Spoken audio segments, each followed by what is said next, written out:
Bueno, buenas tardes a todas y a todos por venir a una de las múltiples actividades que se diseñan, que se hacen y se llevan a cabo en la Facultad de Educación y Trabajo Social, ¿no?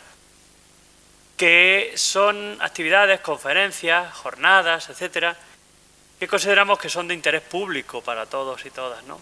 Entonces, ¿qué cosa mejor que a los futuros maestros, educadores sociales, trabajadores sociales, hablarles de cuestiones? En este caso lo van a centrar en programas escolares, pero un tema tan importante como es la prevención del consumo de drogas en la escuela y su relación con las intervenciones comunitarias, ¿no? El consumo de la drogadicción, pues, bueno, yo no soy una autoridad en el tema, imagino que Susana y Esperanza os hablarán de ese tema. Es algo que afecta directamente cada vez más a la juventud, ¿no? A nuestros jóvenes. Y creo que tristemente cada vez es más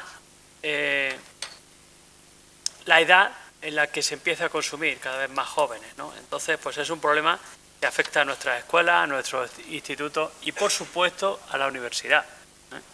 Entonces, consideramos que esta es una de las charlas importantes que se tienen que difundir por responsabilidad social y por responsabilidad pública tanto a los educadores como a cualquier estudiante universitario.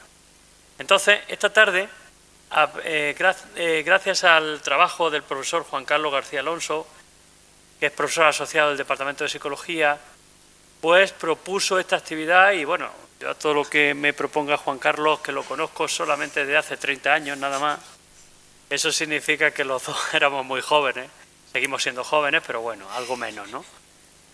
En cuanto Juan Carlos me dice algo, yo siempre digo sí. Antes que me lo explique, le digo sí, vale, ahora me lo explica. Y evidentemente esta es una de las cuestiones básicas, fundamentales que se deben de trabajar como futuros maestros, porque no solamente vais a ser maestros de enseñar mate, lengua, etcétera, no, vais a ser tutores. Y un tutor implica muchísimas más cosas que la enseñanza docente sin más, ¿no? Bueno, pues gracias por asistir, gracias a vuestros profesores que os han traído a esta sesión y quiero dar paso ahora, en mi breve intervención, a la Directora General de Familias, Infancia y Atención a la Diversidad y Comisionada Regional para la Droga de la Junta de Castilla y León, doña Esperanza Vázquez Bollero, que os va a dirigir unas palabras. Nada, pues buenas tardes a todos y a todas. Bueno, yo primero agradecer que por parte de la Facultad de Educación y Trabajo Social se organicen jornadas de este tipo, porque yo creo que es muy importante, como bien decía el decano, que los estudiantes desde el primer momento vayáis sabiendo qué es lo que pasa luego en el mundo real y en el mundo laboral, ¿no? Y yo creo que con este tipo de jornadas podéis por lo menos adquirir algunos conocimientos teóricos o por lo menos captar la atención de determinados temas que son interesantes y que luego os pueden servir para el futuro, ¿no? Entonces, yo voy a hacer una breve intervención porque luego me acompaña Susana Redondo, que ahora os contaré un poco, que trabaja en el equipo del Comisionado Regional para la Droga como jefa de servicio de prevención de las drogodependencias y, bueno, ya es más gestora, más profesional y tiene un conocimiento, aparte de ser médico, tiene un conocimiento muy profundo de lo que es el problema de las drogodependencias y de las adicciones. Pero yo sí que quería aprovechar, voy a hacerlo directamente,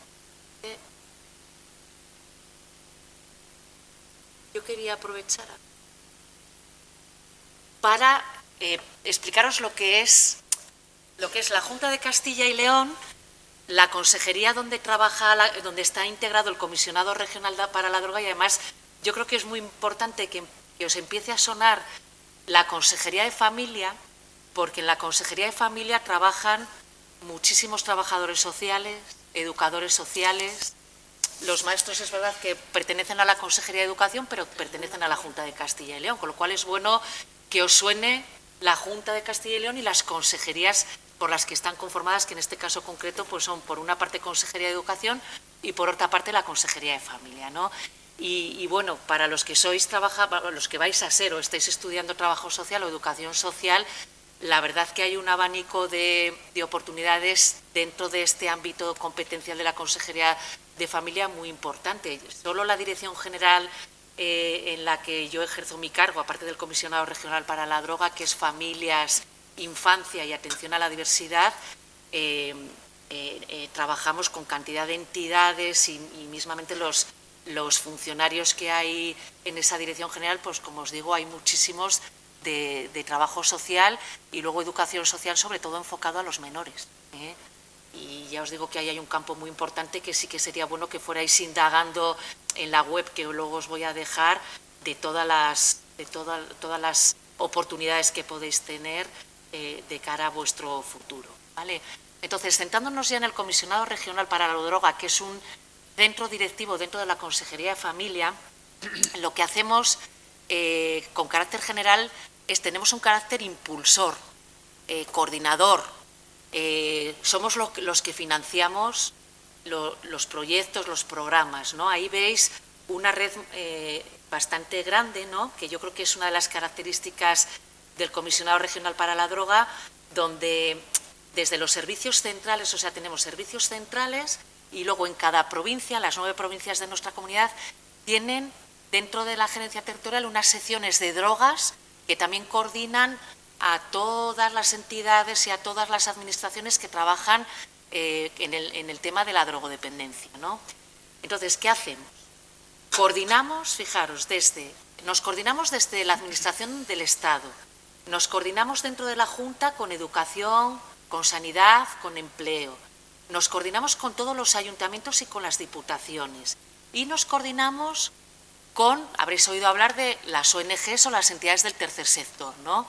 Tipo Cruz Roja, Cáritas, Proyecto Hombre, es decir, que son entidades a las que nosotros financiamos para que desarrollen programas de prevención o de reducción de daños o de atención a drogodependientes y coordinadamente, como digo, estableciendo una red bastante coordinada y trabajando en la misma dirección precisamente para esas 3 vertientes, ¿no? Que es prevención y detección, reducción de daños. Imaginaros cuando alguien conduce bajo los efectos del alcohol o está en un botellón, ¿no? Pues, y tiene algunos problemas conflictivos a raíz de haber consumido sustancia, pues también trabajamos en programas para reducir daños y luego ya la otra parte es atender a quien realmente tiene problemas de adicción, que ya son calificados, ya os lo dirá Susana, que ya sabe más, como enfermedad, ¿no? Los que tienen ya la adicción reconocida es una enfermedad y entonces tenemos servicios y recursos de atención a personas con drogodependencia, ¿no? Y un poco es lo que viene a decir esta diapositiva, ¿no? La red sobre planes de drogas que están los ayuntamientos y las corporaciones y las diputaciones se encargan fundamentalmente de la prevención. Tenemos también entidades que se encargan de la prevención y luego he dejado a desarrollar luego la prevención, pero luego hay una red de atención a drogodependientes que tenemos 72 centros, entre ellos SACIL, recursos de SACIL, donde se atiende, pues lo que os digo, tanto alcohólicos, consumidores de sustancias problemáticas, y hay centros de día, hay residencias que tienen que ingresar. Entonces, bueno, como veis, pues tenemos montada una estructura para las distintas fases de esta problemática de la drogodependencia.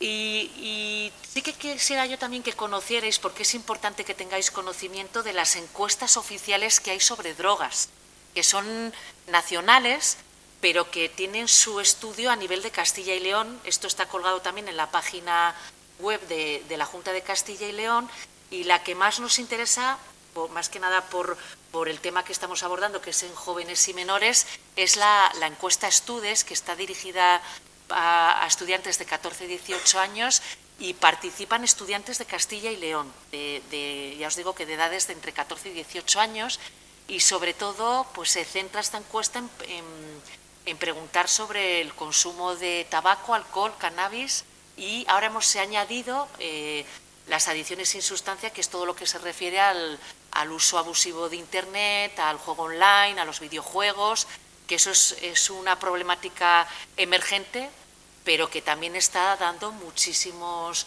problemas, sobre todo ¿verdad, Susana? Muchas veces vinculados, ¿no? El alcohol con el consumo problemático de Internet o con el consumo abusivo de la adicción a los videojuegos o la adicción del juego online, ¿no?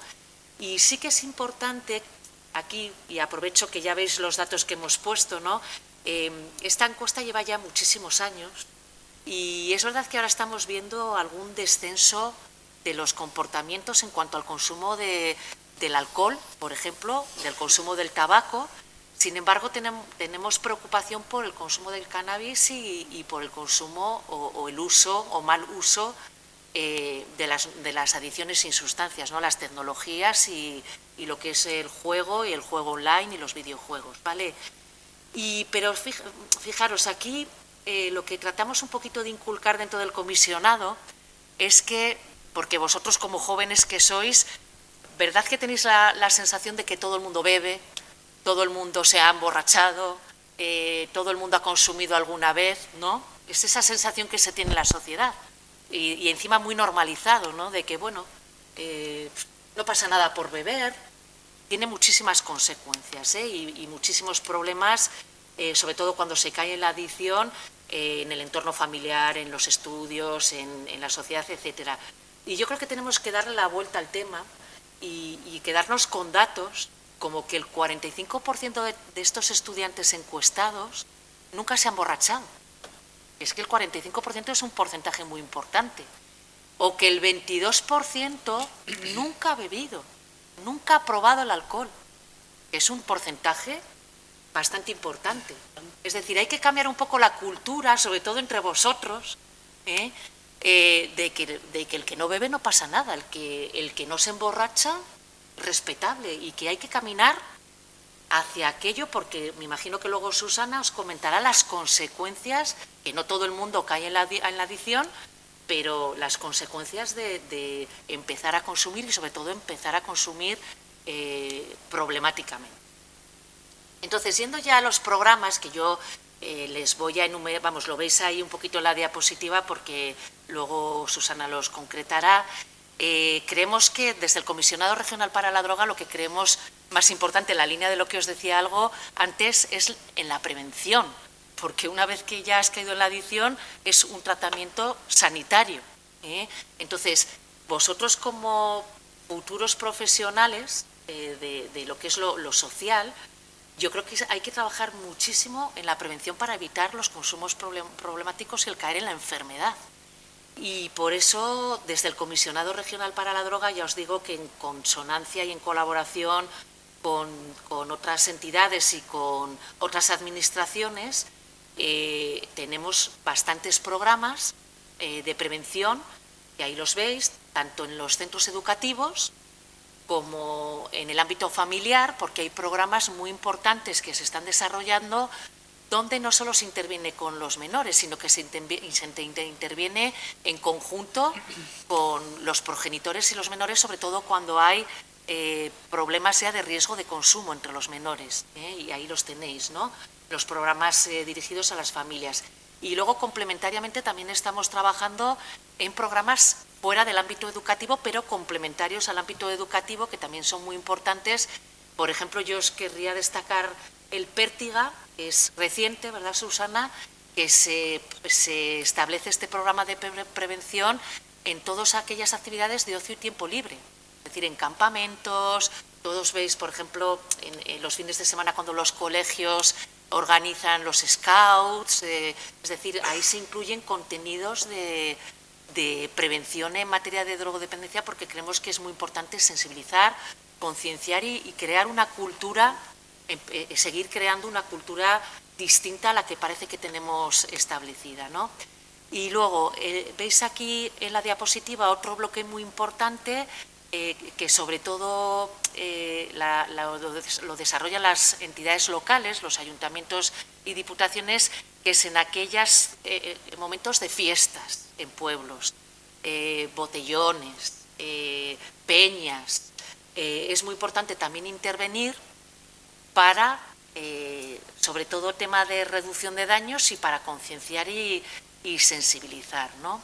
Y bueno, yo me gustaría también dedicar un pequeño tiempo, porque me parece un programa muy importante, el Ícaro Alcohol, que no sé si habéis oído hablar de él, que es que cuando en todas estas fiestas, botellones, etcétera, etcétera, cuando hay un consumo abusivo y los jóvenes, o no jóvenes, pero aquí estamos sobre todo centrados en el Ícaro Alcohol, en los jóvenes, tienen que ir a urgencias por exceso de consumo de alcohol o comas etílicos, en urgencias dan parte a las familias y con el consentimiento de las familias se les deriva a un programa ya nuestro para tratar o hacer unas pequeñas intervenciones en esos servicios de prevención familiar con la familia y con los hijos para advertir de los riesgos que conlleva el consumo abusivo del alcohol y las consecuencias que puede tener, no a lo mejor en un momento puntual, pero a medio o largo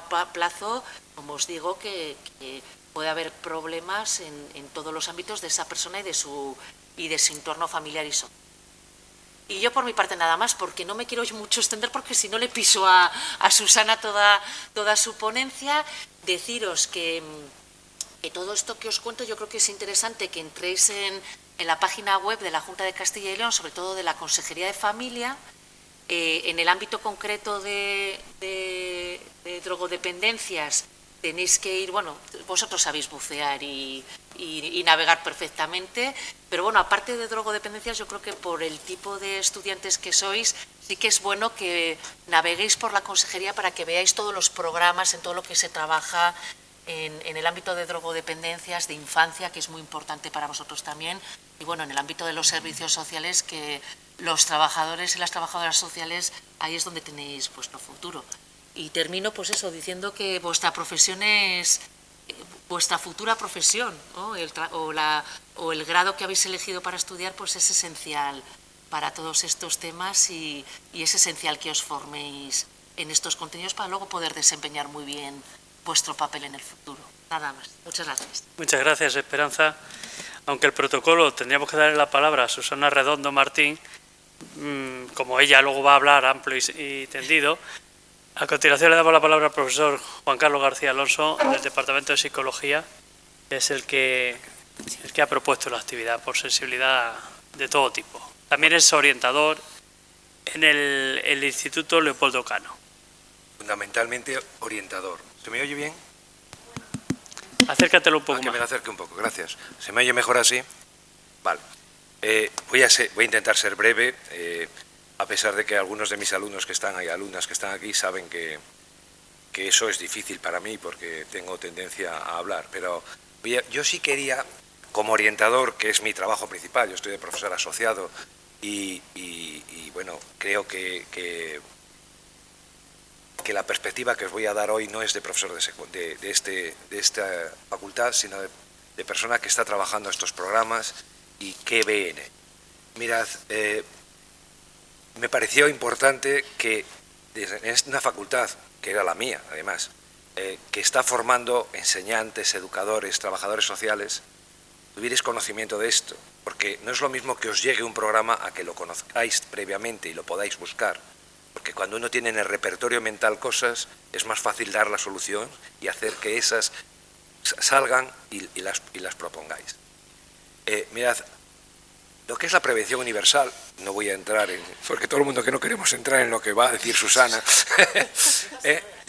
Bueno, son complementos, porque Susana es médico, lo mío es la psicología de la educación y por lo tanto son complementarias las visiones. Decía que la prevención universal se hace en la escuela y con personas de referencia. Se hace en la escuela y en el entorno de la escuela.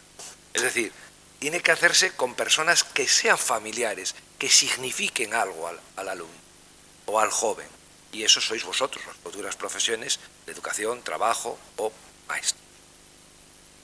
Entonces, después las otras, pues se complementan, porque ahí también estáis todo el mundo de educadores y trabajadores sociales, las indicadas o las selectivas. Ya veremos qué es eso y no. Pero quiero decir, esa otra parte que no es previo antes, es cuando hay riesgo, que cuando ya hay un consumo, etcétera, etcétera, eso también requiere profesionales que se forman. Pero lo primero, la prevención universal que hace falta para que no entrar en esto. Y para otras muchas. Mirad, este año, pues además hemos tenido, digamos, la opción, yo también he dado en el grado, en el máster de secundaria, y algún grupo en la parte general, no se lo he dado a psicólogos ni a pedagogos, que son una parte, pero lo han recibido después porque he tenido asignaturas con ellos, han trabajado ya este tema. Y les ha parecido interesante porque han visto que esto, como futuros profesores de secundaria, esto es importante.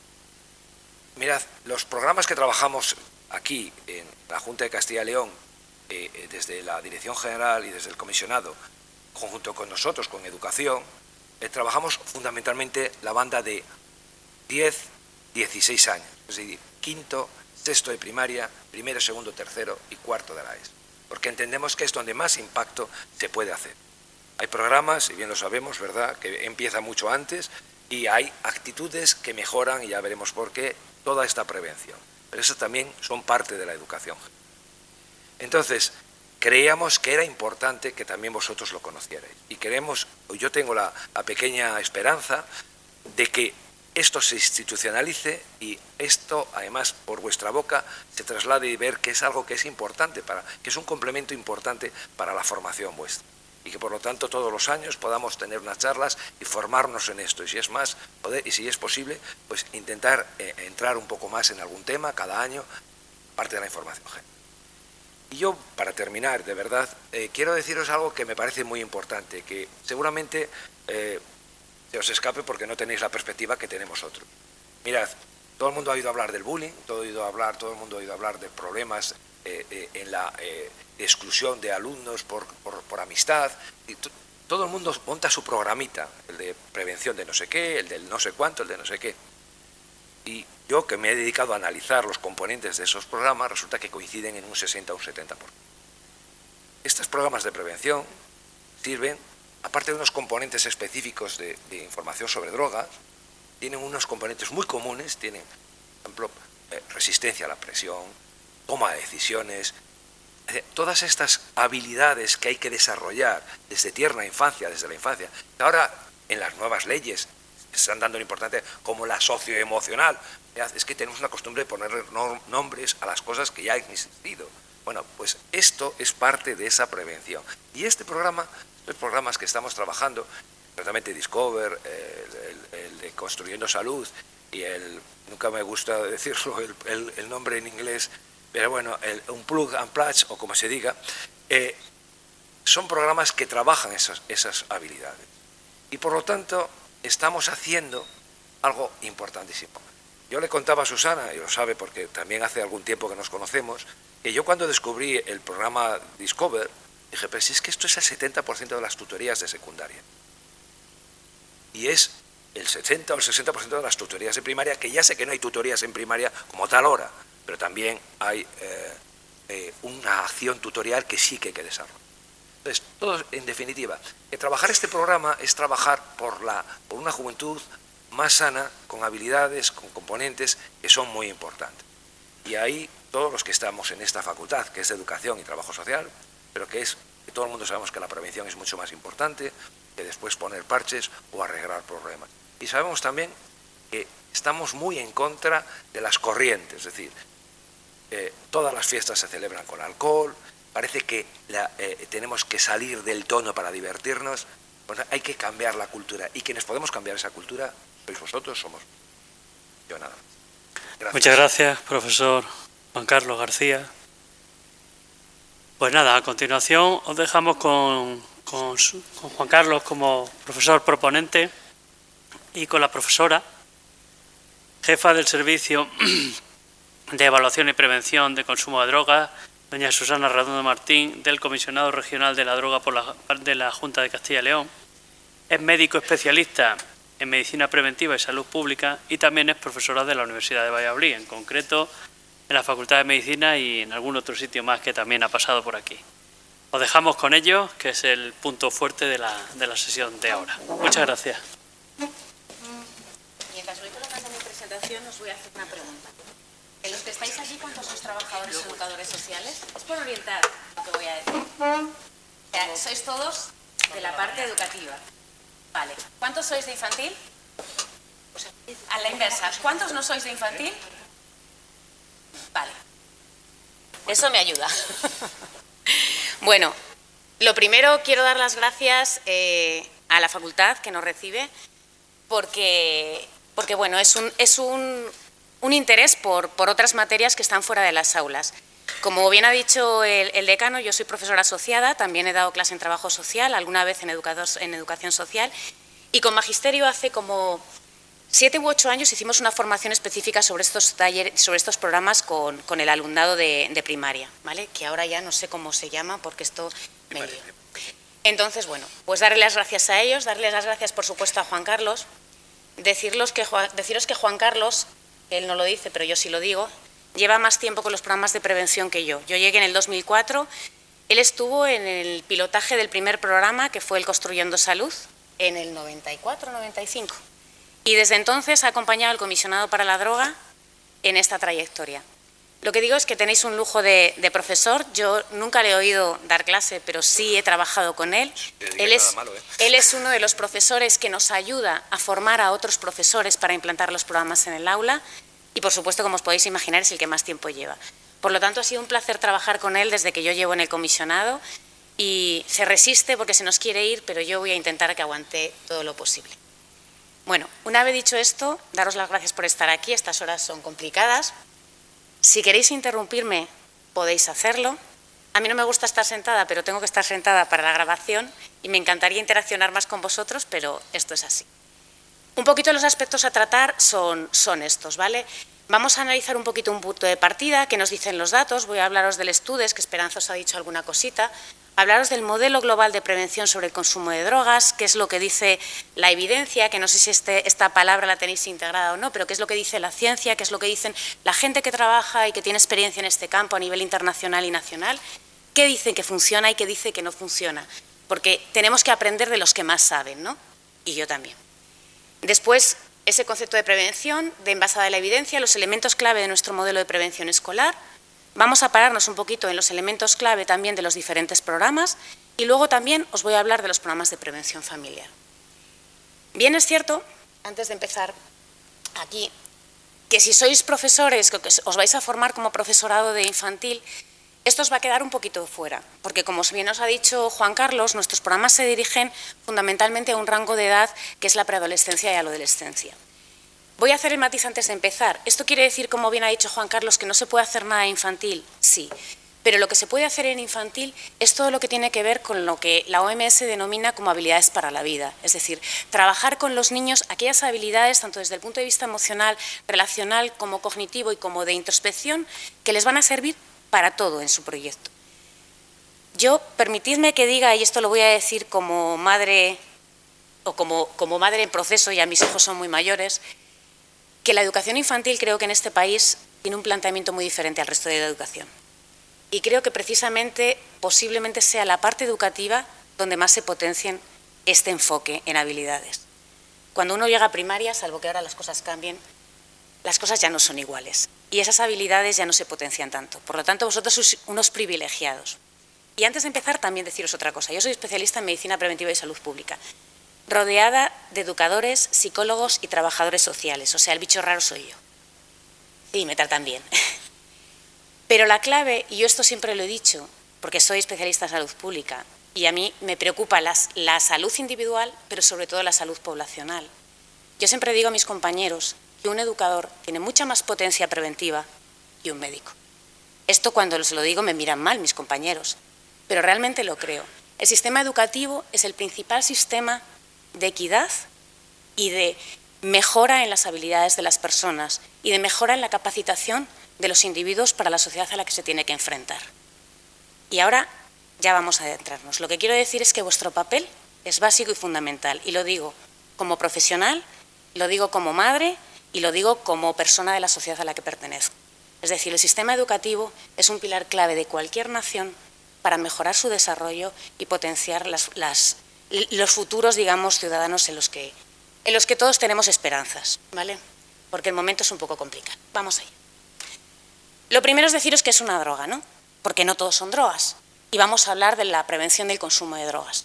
La OMS define una droga como una sustancia que se incorpora en el organismo a través de diferentes vías y que tiene unos efectos sobre el sistema nervioso central provocando cambios en el comportamiento, con mayor o con menor intensidad, pero estas condiciones se tienen que dar.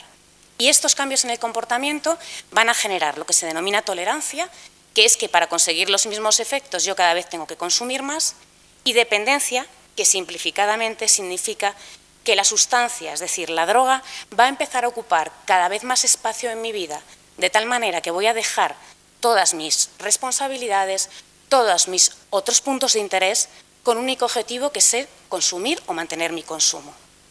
Resumidamente y simplificadamente.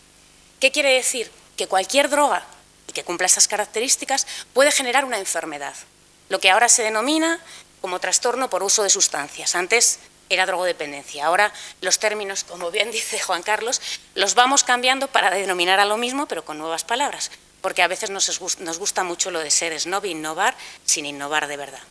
Pero la clave, y lo que quiero poner en esta diapositiva, es que el consumo de drogas genera una enfermedad importante. Es una enfermedad mental, está catalogada como tal, y genera, digamos, una inestabilidad y unos problemas muy grandes en el individuo, en el contexto cercano, en la familia y también en el contexto social. Por tanto, estamos hablando de algo que desde el punto de vista de salud, y no voy a profundizar en muchos más efectos, tiene relevancia.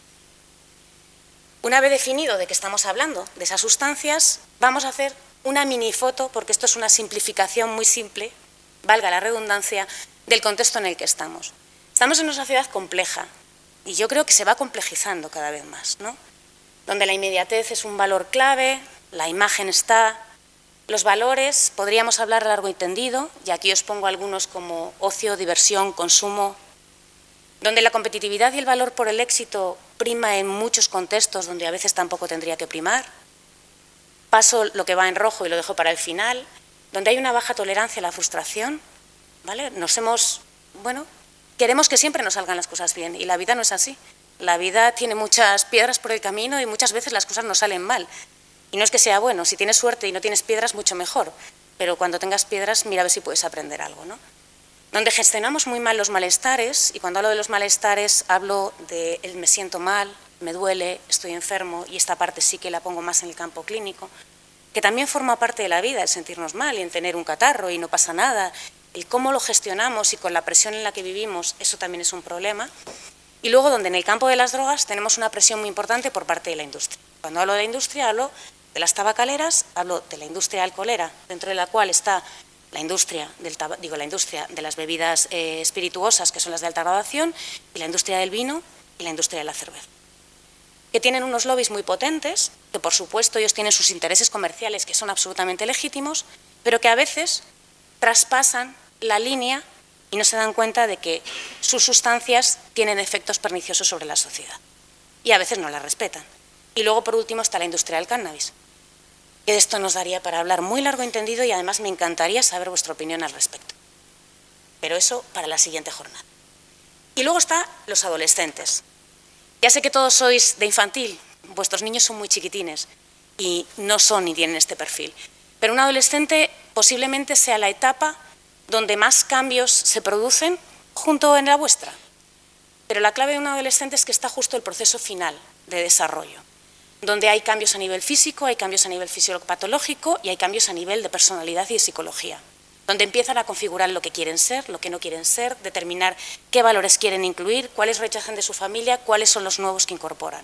Es un proceso de cambio, acabáis de salir de él, así que sabéis perfectamente de lo que estoy hablando, ¿no? De esa montaña rusa que sube y baja y donde el día de mañana es como mis 5 años siguientes, ¿de acuerdo? Y en ese contexto, ese desarrollo de la personalidad, los adolescentes tienen que aprender a gestionar los riesgos, porque empiezan a exponerse a otras muchas cosas que antes no se exponían. Pero además, seguramente ya lo sepáis, en la etapa de desarrollo hay momentos clave. Uno es el intraútero, otro es el primer año de vida, que es fundamental para la generación de las interconexiones neuronales, el desarrollo, y por eso es tan importante la detección temprana y la atención precoz. Después está la siguiente etapa donde mayor desarrollo hay, que es la adolescencia.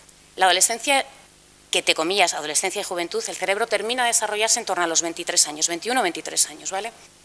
Es donde en este periodo, a partir de los 12, 13 años que empieza, se desarrolla la última parte del cerebro, la parte de lo que se llama la corteza prefrontal, que lógicamente por eso se llama así, donde están las funciones más superiores, donde está la toma de decisiones, donde está el control del impulso, la gestión de nuestras emociones, que sabéis que un adolescente las emociones las tiene a flor de piel y algunos sí que son capaces de gestionarlas de forma adecuada, pero en general, por ese proceso madurativo también hay dificultades en ese control emocional y eso pasa a nivel cerebral, es decir, eso es orgánico, eso no depende de la voluntad de los chicos y de las chicas, están en ese proceso y nosotros podemos ayudar a gestionarlo, pero ese proceso de desarrollo forma parte de la etapa en la que están.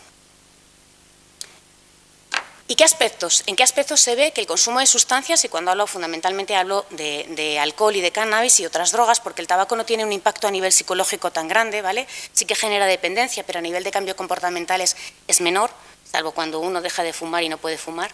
Pues me imagino que habéis estado con algún fumador que no tiene la cajetilla de cigarrillos cerca, si le lleváis a un sitio donde no hay un estanco donde comprarlo, entra en bucle. Bueno, pues los impactos que tienen sobre la gente más joven, sobre todo en el concepto de aprendizaje, tiene que ver con el aprendizaje, la atención, la memoria y la retención, la toma de decisiones y el control de impulsos. Pero es que además el consumo de sustancia en edades tempranas tiene que ver con la aparición precoz de fisiopatología, ¿vale? Es decir, de psicopatología como pueden ser pues, la aparición de esquizofrenia, los trastornos depresivos, los trastornos ansiosos. Por tanto, el consumo de drogas tiene consecuencias en todas las áreas de un adolescente, en el área personal, en el área familiar, en el contexto social y también además están vinculados a otras conductas de riesgo. Como decía Esperanza, están vinculados al aumento del juego con dinero, están vinculados también a la utilización inadecuada de los videojuegos o la utilización inadecuada de las redes sociales. Y fijaros que os hablo de utilización inadecuada, ¿vale? No de adicciones. Bueno, voy a pasar un poquito por encima, porque además Esperanza lo ha dicho, sobre el tema de la encuesta Estudes. La encuesta Estudes es una encuesta que se hace cada 2 años en población de 14 a 18 años. La hace el Plan Nacional y tenemos representatividad a nivel de comunidades autónomas, ¿vale? Como veis ahí, son estudiantes de secundaria, formación profesional básica y los ciclos formativos de grado medio y bachillerato. Elementos clave. Las edades de inicio del consumo llevan estables más de 10 años. Y esto es una cosa que siempre insisto. No se reducen. Es verdad que no conseguimos que se eleve la edad de inicio, pero llevan estables. Son tempranas, porque son antes de los 15 años y hay muchos estudios que definen que cuando el consumo de sustancias es anterior a los 15 años se triplica el riesgo de que existen problemas con el consumo. Pero estamos estables.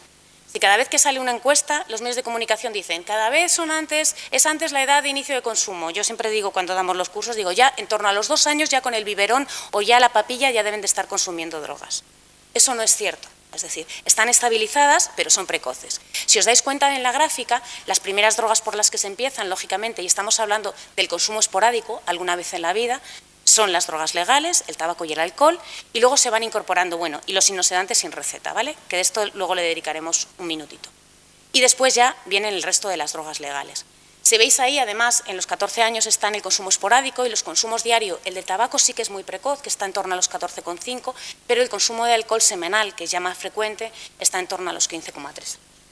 Porque no es lo mismo que un adolescente consuma de forma esporádica y puntual alguna sustancia que lo haga de forma habitual. Que un adolescente tenga una conducta de riesgo como probar, eso en principio no tiene por qué significar un riesgo. El problema es cuando eso se transforma en algo que no es puntual. La evolución de los consumos. Esta encuesta, y eso sí que es importante, está hecha en contexto pospandemia. No os voy a contar lo que pasó en el contexto en la pandemia, ¿verdad?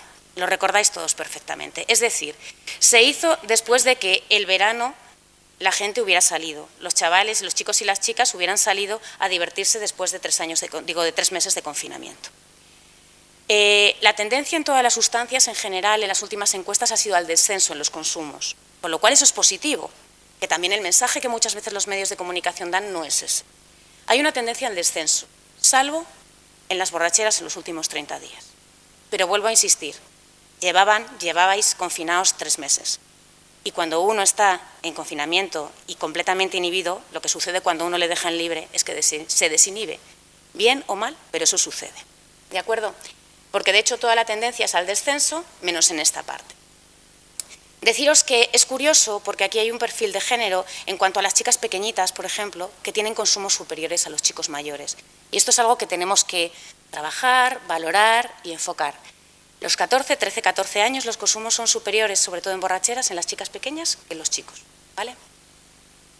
El tabaco. El tabaco venía descendiendo, pero en esta última encuesta por pandemia, en Castilla y León, ha aumentado un poquito. Yo siempre digo, en las encuestas lo importante es ver la tendencia, ¿de acuerdo? Por tanto, tengo que ver lo que sucede este año que se está haciendo el trabajo de campo en este momento. Pero esto nos dice que a lo mejor hay que retomar determinadas cosas a nivel normativo, que es lo más efectivo respecto al tema del tabaco. Y también ha pasado otra cosa, que normalmente las chicas consumen más tabaco que los chicos y en esta encuesta se invierte ese porcentaje. El consumo de cannabis.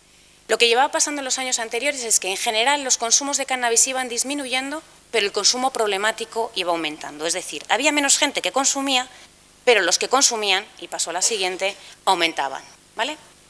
En esta encuesta no, desciende, pero claro, es que consumir cannabis estando en casa con tus padres era un poco complicado, ¿vale? Y las redes informales se habían desmontado un poquito, entonces hay que volver a ver qué pasa en el 2022, si esto se mantiene en esa tendencia ascendente o si vuelve a descender.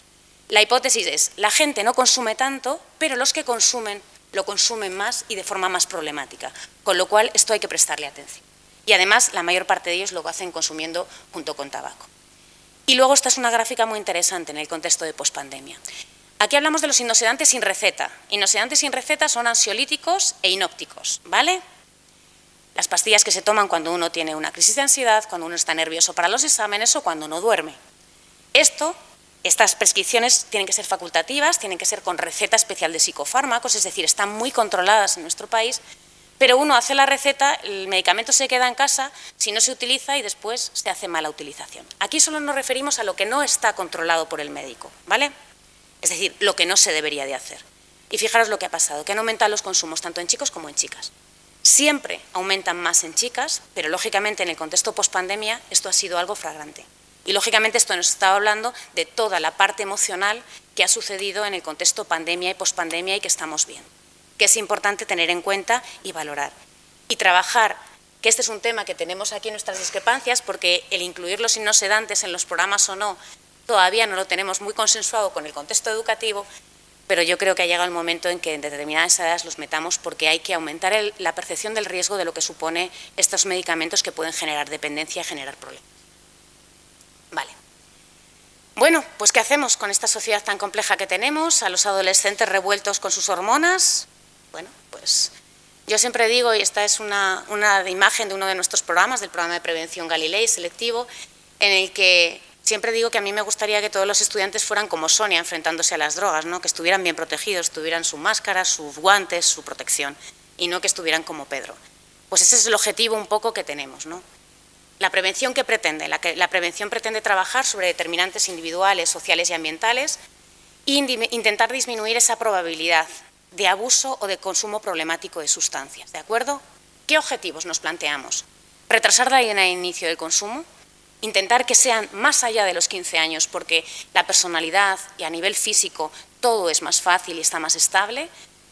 Si van a consumir, que solo sean consumos esporádicos y experimentales y que no pasen a consumos semanales o consumos más frecuentes. Y si consumen, digamos, intentar reducir los daños en la medida de lo posible. ¿Vale? ¿Y cómo lo vamos a hacer? Bueno, pues hay organismos internacionales que llevan trabajando mucho tiempo y que nos dicen cómo podemos hacerlo con calidad. Que tanto vosotros como educadores como los que estamos en el otro lado, ese es un objetivo clave. Porque tenemos poco dinero, voy a seros sinceros. Y en prevención menos que en asistencia, ya que no está mi compañera, la jefa de servicio de asistencia, pero es así. La realidad es que la parte de prevención siempre tiene menos dinero que la parte de asistencia, aunque se supone que debería ser al revés. Si nos gastáramos más en prevención, a lo mejor nos teníamos que gastar menos en asistencia, pero esto es complicado. ¿Cómo trabajamos? Trabajamos desde el concepto de promoción de la salud como biopsicosocial, y esto lo voy a pasar rápido porque entiendo que esto de alguna manera lo habéis visto, lo tendréis que ver a lo largo de vuestro proceso formativo. Y trabajamos también con los determinantes sociales de la salud. Es decir, hay muchos elementos que influyen en si yo tengo o no tengo salud. No solo yo, con mis circunstancias, sino el contexto cercano, intermedio e incluso el contexto global en el que vivo. Los riesgos ahora no son lo mismos que en el siglo XX. No tienen nada que ver. Y no tienen nada que ver a principios del siglo XX que a finales del siglo XX. Y todos esos elementos hay que tenerlos en cuenta para poder intervenir con calidad. Los programas de prevención trabajan con modelos de cambio, con muchos modelos de cambio, pero fundamentalmente es con el modelo ecológico y social de Bronfenbrenner, que esto no soy capaz de pronunciarlo nunca, tengo una amiga alemana y le voy a decir que me lo mande para ver si me lo consigo aprender. Que en el fondo lo que plantea, y es muy parecido a los determinantes sociales de la salud, cómo cada uno de los elementos y de los campos concéntricos influyen unos en otros. Desde el individuo vamos abriendo hacia el contexto más social y más global en el que están. Pero tenemos otros modelos de cambios de comportamiento, el de Thyssen y Hansen, el modelo de Catalano y de Hawkins, el de Camden, quiere decir, Bandura. Muchos de los modelos que están aquí determinan cuáles son los componentes sobre los que trabajan los programas y, como bien dijo Juan Carlos, porque muchos de esos componentes no son solo para las conductas de riesgo de drogas, sino las conductas de riesgo de conductas sexuales de riesgo, las conductas de riesgo de comportamiento antisocial, es decir, están basados en esos modelos que no solo están dirigidos y pensados para el tema del consumo de drogas. A través de esos modelos identificamos los factores de riesgo. No me voy a parar porque tenemos poquito tiempo, ¿vale? Pero están identificados cuáles son los factores fundamentales, tanto a nivel macronivel, es decir, tanto a nivel social, comunitario, del medio, del contexto donde vives. En el campo de la salud pública hay una teoría que dicen que la salud depende más de tu código postal que de otras cosas. Es decir, del contexto en el que vives, el barrio donde naces y los factores culturales y económicos donde tú te desarrollas. Después de ese contexto está el microsocial, la parte familiar, la parte escolar y, por supuesto, el grupo de iguales. Y luego ya están las características personales, ¿vale? Y eso es un modelo probabilístico que nos dice que cuanto más factores de riesgo tenga una persona o un grupo, dependiendo de si trabaja a nivel individual o grupal o comunitario, más posibilidades hay de presentar esas conductas de riesgo. Esos factores de riesgo nos permiten catalogar tres tipos de prevención, tres tipos de nivel. La prevención universal, que es la que os decía Juan Carlos, que es la que tendríamos que hacer todos y la que vosotros os podéis implicar sí o sí, si vais a trabajar con esta población, que es en la que nos dirigimos a la población en general, sin preguntar nada. En este caso, los programas universales son todos aquellos que se dirigen a alumnos desde quinto de primaria hasta cuarto de la ESO. Después está la población selectiva. En esta ya tenemos en cuenta si existen factores de riesgo. Factores de riesgo que pueden ser grupal o individual. La prevención universal tiene menos intensidad y quien media o quien es el agente preventivo puede tener una formación un poco más ligera, pero siempre tiene que tener una formación. Para hacer prevención de calidad no cualquier persona lo puede hacer. Como todo en esta vida, para hacer las cosas bien tenemos que formarnos. En la prevención selectiva la formación tiene que ser mucho más intensa y tiene que haber experiencias en el campo psicoeducativo. Y después está el tercer nivel, que es la prevención indicada. La prevención indicada es justo el escalón anterior al tratamiento. Son chicos y chicas que tienen consumos problemáticos de sustancias, pero no llegan a cumplir criterios de dependencia. Entonces, con estos chicos y chicas hacemos intervenciones, y con sus familias, hacemos intervenciones que ya son psicoeducativas. Están, digamos, y las personas, los equipos que trabajan con ellos ya tienen que tener. Son psicólogos apoyados de educadores y trabajadores sociales con experiencia en el campo, tanto de asistencia, es decir, de drogodependientes, trabajo con drogodependientes, como en la parte de prevención. Y deciros que en la indicada, en general, nosotros el planteamiento que tenemos es familiar. La indicada, y luego lo veréis, llega hasta los 21 años, pero siempre decimos, un adolescente o un joven, solo podemos intervenir con él. Pero como trabajamos con un modelo integral, necesitamos a alguien de referencia, algún adulto, para poder trabajar concomitantemente. Porque necesita el apoyo y el contexto de apoyo para poder cambiar y mejorar en el cambio de comportamiento que queremos promover. ¿Alguna duda? Es que llevo hablando ya mucho tiempo. ¿Puedo parar? ¿Alguna pregunta hasta aquí?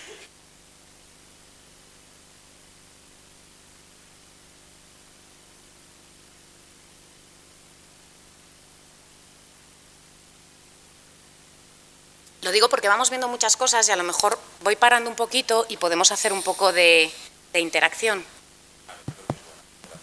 Sí, la interacción es buena, sobre todo a estas horas, a las 4, ¿no? Que yo por lo que he visto, yo sabía que bajaba a mis alumnos, que son de alumnos y alumnas, he visto que el otro grupo también lo es. Yo creo que a ellos lo que les interesa sobre todo, bueno, esto es por supuesto que lo sepan, que esto ocurre y a nivel de formación les viene muy bien, pero cómo en algún momento, y si tú tienes conocimiento, cómo pueden ellos, porque ellos no son trabajadores ni educadores sociales, son maestros, y además en el tramo de 0 a 6 años. Entonces, cómo poder ellos como profesionales orientar, tanto en familias como en lo que ellos puedan ver en el aula, todo ese tema de la prevención. Yo creo que es lo que más, aparte de lo que tú tengas estipulado, les puede venir muy bien eso. Porque Yo un poco, te he comentado a la entrada que además están muy interesados en eso y todo el tema que no toca hoy, lo hablaba con Mariano, pero también como profesionales de la educación infantil, está muy, bueno, lo hemos hablado en el aula, todo el tema de la problemática de los abusos, etcétera, la educación sexual, los abusos, etcétera, que se pueden encontrar. Entonces, hoy que está más relacionado con el tema de la prevención de drogodependencias, ¿qué podrían hacer ellos como profesionales o a dónde poder acudir cuando encuentren estos casos o estas problemáticas? Vale, casos de 0 a 6 años... Familias, yo digo con familias. No van a existir. ¿Cuál es un poquito el enfoque? Y luego sigo avanzando para que veáis el modelo, porque claro, vosotros estáis entonces vuestro enfoque va a ser un enfoque de promoción de la salud, de educación para la salud y de trabajo con los niños, lo que os decía, en lo que son las habilidades básicas de potenciación de los hijos. Y los padres, ¿qué es lo que pueden hacer? Participar en escuelas de familia y en escuelas y proyectos y programas de parentalidad positiva, que son genéricos, que tienen que ver, que tienen los mismos componentes, pero adaptados a 0 a 6 años. Es decir, es que no es lo mismo trabajar, y aunque sea médico, el proceso de desarrollo y evolutivo de un niño es muy diferente, ¿no? Es que de 0 a 3 es que no vamos a decir todos los cambios que hay, ¿no? Es decir, son brutales. Entonces, aprender y favorecer que las familias participen en cursos de formación de parentalidad y de marentalidad, aunque esta palabra existía, cursos familiares de educación positiva, es clave. Ahora, hay muchos, y aquí no os puedo decir porque esta parte, digamos, pertenece y sale fuera de mi campo, tiene que ver con la promoción de la salud. La estrategia, la ventaja de ser profesora, pues es que hay algunas cosas que me las tengo que estudiar también para daros clase. La Estrategia Nacional de Promoción de la Salud potencia todo lo que tiene que ver con la parentalidad positiva y hay diferentes iniciativas, pero yo no os podría decir en concreto las que ahora mismo están en Castilla y León. Es decir, sí que hay centros de salud que trabajan, hay ayuntamientos y corporaciones locales que trabajan para trabajar en ese pequeño rango. Sí que hay un tema clave. Las madres y los padres van al curso de entrenamiento al parto, de enfoque. Todo eso, ahí van todos motivados. Tienen el niño y ahí empieza la gran tarea de la vida, porque yo siempre digo que la parte más difícil de todos mis trabajos que he tenido ha sido como madre y con diferencia. Es decir, y a partir de ahí parece que ya lo sabemos todo. Es mentira. Pero es verdad que tenemos muy claro que es muy importante ir ahí y a partir de ahí no pasa nada. Pero es que sigue siendo muy importante estar y formarnos, porque además el contexto cambia y porque los procesos educativos que nosotros hemos visto no son los mismos que ahora y porque hay medios, como todo lo que tiene que ver con las redes sociales, que cuando yo era pequeña no existían y que yo he llegado de adulta ya. Entonces, toda esta parte y el trabajar con vuestras familias en que se formen dentro de la escuela y fuera de la escuela, que busquen recursos, que el seguir aprendiendo a ser padre y madre es algo básico y fundamental, eso es lo que os puedo decir. De 0 a 3 años. De 3 a 6 años hay un programa, que luego os lo diré si no paro, si no os lo digo, me paráis, me levantáis la mano y os lo digo, que se llama La Huerta con mis amigos. Y os lo cuento, ¿vale? En La Huerta con mis amigos. Bueno, habíamos definido que vamos a hacer algo, habíamos definido lo que es la prevención. Bueno, alguna duda, porque el profesor me ha planteado las dudas, pero no me habéis dicho ninguno si tenéis alguna duda. Gracias. ¿Te llamas? Lucía.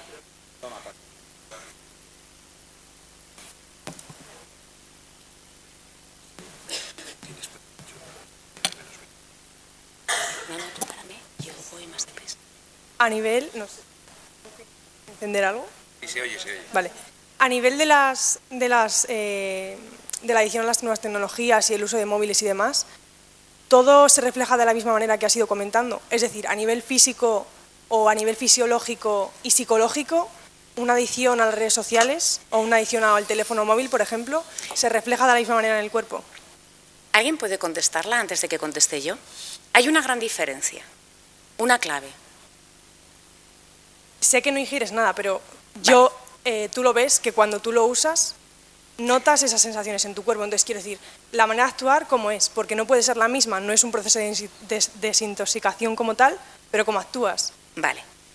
No he entrado porque mi ponencia no tenía tiempo para entrar en todo lo que es la profundización de cómo funcionan las sustancias y cómo funcionan las adicciones en el cerebro. La principal diferencia es que no hay un componente químico. Esa es la principal, que es un reforzante. Es decir, las adicciones sin sustancia, porque adicciones comportamentales, y me va a disculpar el Plan Nacional porque no estamos de acuerdo, es decir, comportamentales son todas porque llevan a cabo comportamientos, con y sin sustancias la diferencia. La clave es que la sustancia genera alteraciones químicas en el cerebro directamente por la propia sustancia. Además, de los cambios que produce a nivel de conexión neuronal y a nivel del circuito de la recompensa. Químicamente y todo lo que tiene que ver con el funcionamiento psicológico, porque la parte y las experiencias sociales y psicológicas que tenemos también generan y activan esos circuitos. Entonces, cuando hay una sustancia tenemos dos componentes. Uno, directamente con la nueva sustancia que se incorpora y que altera ese funcionamiento, más todos los circuitos de la recompensa social, de cómo cuando yo me contesto y tengo un like, me siento bien, y cuando me siento bien, mi circuito de la recompensa genera dopamina y eso hace que me sienta bien. Entonces, hay una parte que sí es común, pero hay otra parte que es diferente. De cara a la desintoxicación, son dos componentes diferentes. Cuando yo tengo una sustancia, es mucho más complicado, ¿vale? Pero los mecanismos que utilizan, y vuelvo a insistir que os he dicho, hasta este momento, porque creo que lo ha dicho tanto Esperanza como Juan Carlos, somos una sociedad que nos encanta lo nuevo y nos encanta la moda. Y entonces de repente sale a la palestra, y dejadme que utilice este término, salen nuevos temas y esos temas acaban con todo lo demás. Cuando lo demás sigue siendo problemático y esto parece que es el no va más. Es decir, no hay adicción a los móviles. No digo que no lo pueda hacer. Desde el punto de vista clínico, no la hay. Hay muchos mecanismos que se asemejan, pero no la hay de momento. Y ahora te dejo hablar. Y cuando hay problemas, hay una psicopatología de base en el 95% de los casos. Cuando te digo una psicopatología es un trastorno mental asociado. ¿De acuerdo? Y ahora ya te escucho. ¿Puede ser que el uso de los móviles sí que aumente el querer consumir sustancias como tal o no? ¿No está relacionado? Ese análisis tan causa-efecto no está claro. Lo que sí que se ve es que aquellas personas que tienen consumos problemáticos de sustancias tienen más riesgo de tener utilización problemática de otras cosas, pero porque muchas veces lo que hay es un trastorno psicopatológico por debajo. Un trastorno de ansiedad, un trastorno depresivo, un trastorno por anorexia, un trastorno límite de la personalidad, que bueno, en la época de adolescencia no se diagnostican porque es un momento de cambio y eso no es positivo, pero donde sí que se empiezan a dar rasgos de cierto tipo de psicopatología. Pues ahora mismo, a nivel clínico, solo está aceptado el tema del trastorno por juego por apuestas, y la CIE 11, que es la catalogación de las enfermedades internacionales, acepta los videojuegos, pero desde el punto de vista del corpus técnico, ahí hay discrepancias. Porque ese término la OMS lo acepta, porque en el tema de Asia, es decir, en Asia el tema de la adicción a los videojuegos sí que es muy clara, aquí en la parte occidental no está tan clara, pero bueno, digamos que ya se ha reconocido. Y en el tema de las nuevas tecnologías, y ahí metemos redes sociales, pantallas y demás, sí que hay una utilización problemática, porque además no solo es la utilización, es todo lo que está sucediendo, cómo altera las relaciones sociales, cómo altera la autoestima de los niños, cómo vincula y se vincula a la imagen de género. Quiere decir que ahí hay otras muchas cosas que no solo tienen que ver con el concepto de adicción, sino con los problemas concomitantes que están dando esa herramienta, ¿no? Que creo que aquí esto tendremos que aprender, porque es que a lo mejor esto es una herramienta de doble filo y tenemos que darle una vuelta. No creo que nadie lo tengamos claro cómo hacerlo, ¿de acuerdo? Pero cuando menos creo que tenemos que socialmente pensarlo. ¿Cuándo es el momento? ¿Por qué no dejamos conducir a un chaval de 16 años? Pero esto sí. Bueno, daría mucho tiempo, o sea, creo que sería un momento de debate interesante, ¿no? De darle una vuelta, porque claro, es que ha llegado hace poco tiempo. Yo mi primer móvil acaba de terminar la facultad en el 95, no se dice nada, ¿no? Pero ahí no había internet, la internet ha llegado mucho más tarde. No estamos preparados todavía, a lo mejor tenemos que hacer un proceso de reflexión. Porque aquí también hay empresas, ¿eh? No olvidéis. Y cuando los intereses económicos median en cualquier tipo de conducta y comportamiento, tenemos que tener cuidado. Porque el lobby industrial está aquí. Y yo siempre digo a mis compañeros sanitarios y a los educadores, tiene que haber un lobby sanitario y un lobby educador en este otro lado. Porque si no, la balanza ya sabemos dónde van a estar. Y es legítimo que ellos luchen por sus intereses, pero por supuesto los educadores, los trabajadores sociales, el campo social, educación y sanitario, tenemos que estar contrapestando, es decir, tenemos que contraponer ese peso para buscar un equilibrio. ¿Vale? Solo una última cosa para no andar luego con el micro. ¿A qué edad es ya recomendable o se puede hablar abiertamente de drogas con un niño? O sea, no de forma indirecta, es decir, tú tienes que saber decir no, etcétera, sino, mira, esto es cannabis y no puedes tomarlo o no debes tomarlo. O... Vale. Esto, cuando trabajamos en formación con las familias, que ya os diré Bueno, y si nos acaba el tiempo, pues no pasa nada, la presentación la comparto y ya buscamos otro momento para seguir comentando. Nuestros programas familiares también están dirigidos justo a la población de mayor riesgo. El inicio de consumo está en los 14 años. Trabajamos un poquito antes, quinto y sexto de primaria, estamos hablando de 10, 11, 12 años, y hasta los 16, que es cuando empieza el consumo más importante. Entonces, con las familias trabajamos también en ese rango de edad. Y cuando nos preguntan, porque hay familias que tienen niños más pequeños, lo que hay que hacer es normalizar, pero lo mismo que con las conductas sexuales, es decir, yo no tengo por qué hablar con un menor de forma expresa, lo que tengo que aprovechar son ocasiones. Si el niño, tenga la edad que tenga, de repente me dice, ¿y por qué estáis bebiendo eso? Porque la exposición al tabaco y al alcohol es desde que tiene 0 años. Porque el día que nacen se abre una botella de champán o una de vino. Y esto no quiere decir que yo quiera que todos seáis abstemios, es decir, se puede consumir un poquito, poco, menos de lo que creéis, y, digamos, el riesgo es bajo. No estoy hablando de eso, lo que estoy diciendo es que están expuestos. Cuando surgen esas circunstancias, tú puedes responder de forma... Lo lógico es que la familia consuma, tenga un consumo de bajo riesgo, porque si no ahí tenemos un problema, pero bueno, si yo consumo de forma esporádica, no pasa nada, y decir, bueno, pues esto es otra parte más o una sustancia que yo consumo, que en poca medida no tengo riesgos, y normalizarlo en cuanto a que se puede hablar. Con un niño de 0 a 6 años... puedes decir, simplemente explicar lo que es una sustancia que tiene efectos, que hay que tener cuidado, que puede ser peligrosa. Y si ve a alguien borracho, pues a lo mejor lo que tienes que decirles, eso es uno de los peligros que tiene, y la gente a veces dice tonterías, y normalizarlo. Aprovechar las circunstancias en las que los temas salen y tratarlo con naturalidad. Y una de las cuestiones que se dice es que no hay que dar más información que las que ellos buscan. Y entonces la cuestión es, ¿y por qué me lo preguntas? ¿Qué te interesa? En función de lo que te interese, yo te doy la información.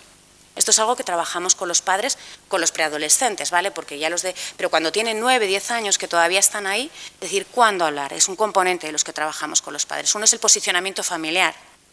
Y para yo poder hacer prevención con mi hijo, lo primero que tengo que hacer es pensar cómo yo hago las cosas. Porque dime lo que haces y no lo que me dices, ¿no? Es decir, el proceso de aprendizaje por modelado es en función de mis conductas, no en función de mis charlas, ¿no? O de mis consejos. Entonces, esa es la primera parte.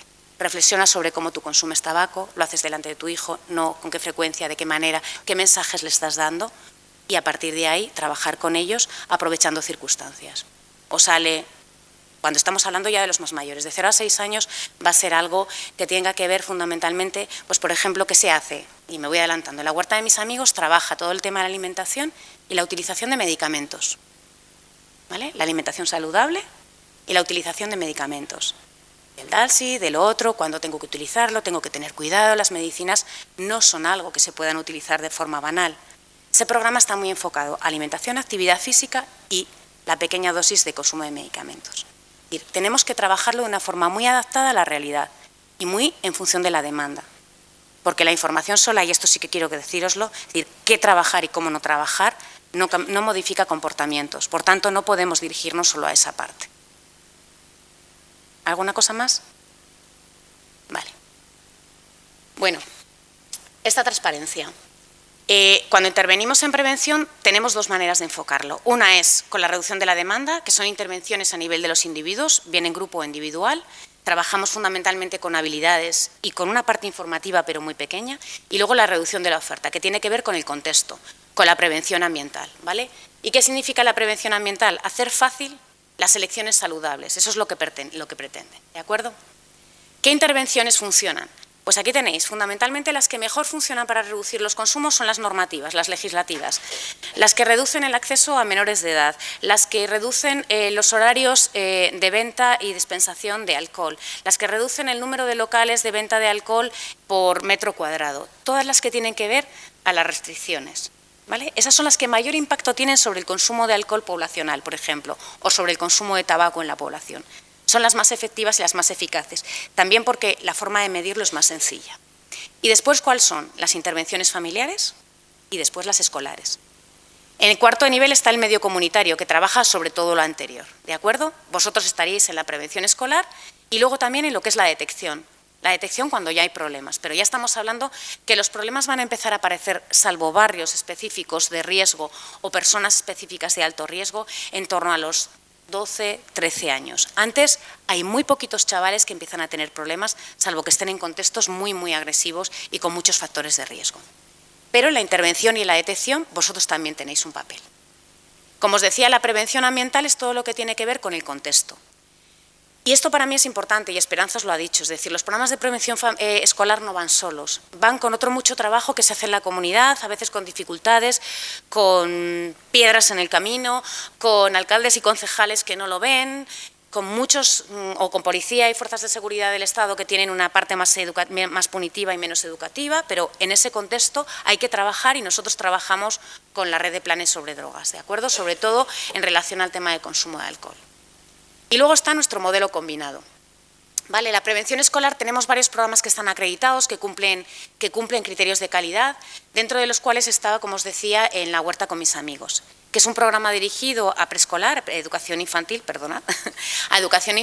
y que trabaja a través de cuentos, historias cortitas con personajes de la huerta, está el señor Cebolla, Ajo, el Puerro, y va contando en diferentes cuentos o diferentes historias y va trabajando diferentes componentes, la autoestima, la presión de grupo, el cómo quererme, y dentro de ellos trabaja lo que es la utilización no adecuada de la medicación, ¿vale?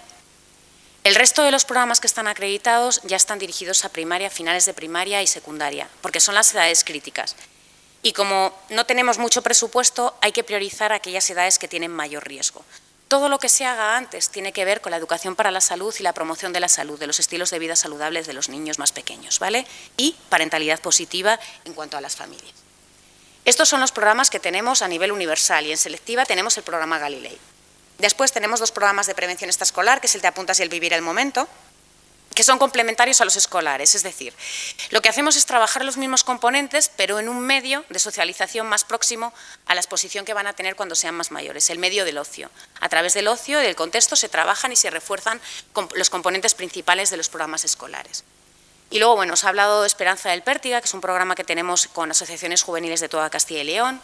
El Nexus es un programa de prevención comunitaria que llevamos fundamentalmente a la zona rural, porque la parte escolar nos cuesta mucho, porque la rotación que hay en los centros educativos de las zonas rurales más distales es brutal y cuando formamos a uno al año siguiente ya no está y entonces no conseguimos trabajar con esa población, entonces llevamos en el medio comunitario al Nexus y luego también estamos trabajando en otros contextos con menores en protección que no me da tiempo a entrar ahí para contároslo, ¿vale? Y luego el tercer nivel que tenemos es los programas de prevención familiar, fundamentalmente el moneo y el dédalo y la prevención indicada. Vale. ¿Por qué la intervención escolar es importante? Pues no os voy a contar por qué la escuela es importante. Primero, porque es el momento en el proceso clave de aprendizaje, de consolidación de comportamientos, de estilos de vida, porque además es obligatoria y tenemos en torno al 95% de la población cautiva, que es de los pocos lugares donde los tenemos, porque además se pueden detectar factores de riesgo de muchos tipos de conducta, pero también de drogas, porque tenemos unos agentes preventivos fantásticos que sois el profesorado, porque si alguien sabe enseñar, sois vosotros, no los agentes externos. Vosotros conocéis a vuestro alumnado, trabajáis con él durante un año como mínimo, y no digo en infantil que trabajáis 3, ¿no? ¿Vale? Por tanto, los mejores agentes preventivos vais a ser vosotros, porque además es el momento de desarrollar esas conductas y educación para la salud saludable a través de esas habilidades que son los elementos clave. Pero además de que eso lo sabemos que es así, cuando les preguntamos a la población general cuál es la medida más efectiva para modificar o disminuir el problema del consumo de sustancias, el 93,6% de la población nos dice que la educación sobre drogas en las escuelas. Pero cuando les preguntamos a los chicos en estudios, también nos dicen lo mismo, con un poco menos de intensidad. Pero nos siguen diciendo que es la medida más efectiva. Por tanto, no solo sabemos que es el lugar, uno de los lugares fundamentales junto con la familia, sino que la propia sociedad lo está, digamos, pidiendo. Estos programas de prevención escolar tienen que tener un enfoque de salud comunitaria y trabajan con el alumnado, el profesorado es el principal agente preventivo y concomitantemente con las familias, que eso es lo que pretendemos. Pero además también se habla de una política escolar. Hay políticas escolares que son protectoras y otras de riesgo. Dar participación, trabajar con los alumnos y conseguir que tengan apego por la escuela, que estén vinculados positivamente, que quieran ir al colegio, no tanto al rendimiento, que también, porque el fracaso escolar es un factor de riesgo, pero sobre todo que la escuela sea un lugar seguro donde quieran ir y no quieran estar en la calle, ¿vale? El que todo lo que tenga que ver con los consumos tengan una política clara y que si hay problemas haya unas consecuencias educativas, eso también es un elemento clave. Aquí están los objetivos por etapas. Si os dais cuenta, infantil no está, porque eso queda muy distal y porque en infantil los objetivos tienen que ser objetivos de promoción de la salud en general. ¿De acuerdo? En la primera adolescencia están las políticas de centros sobre drogas, las normas claras y las consecuencias educativas, todo lo que tiene que ver con la participación del alumnado y con la participación también de las familias en los contextos, y luego el trabajo en habilidades. ¿Qué funciona y qué no funciona? No funcionan las charlas. Y voy a empezar por ahí porque es que esto, en fin, me cansa, porque estamos en un curso con los orientadores, hemos tenido la formación y vuelven otra vez a las charlas. Bueno, aunque no sirva para nada, hacemos una charla. ¿Por qué hacemos cosas que no sirven para nada? ¿Os imagináis que un médico os diera un medicamento que no sirve para nada? ¿Os parecería bien? Entonces, ¿por qué un educador puede hacer algo que no sirva para nada y que esté demostrado que no sirve para nada? Pues eso no es muy responsable, ¿no? Si no sirve para nada, no lo hagamos. No gastemos energía ni tiempo. Dediquémoslo a otra cosa, que sirva para algo. Las charlas no sirven. La información sola no cambia comportamientos. Informar sobre solo los efectos de las drogas no funciona. Tenemos que cambiar las creencias normativas, que es lo que os decía Esperanza, ese concepto de vosotros ya sois más mayores, ¿no? Y es verdad que sois una generación donde el consumo de alcohol, de hecho, en la última encuesta, en el último estudio de la FAD, se dice que la generación de ahora, que son un poquito más jóvenes que vosotros, pero no mucho más, son la generación menos consumidora de alcohol de la historia, ¿vale? Pero aún así, hay un grupo que sí que está. Y cuando estás en torno a esas edades, eso ya no lo ves de la misma manera que cuando tienes 21 años, lo ves de otra forma.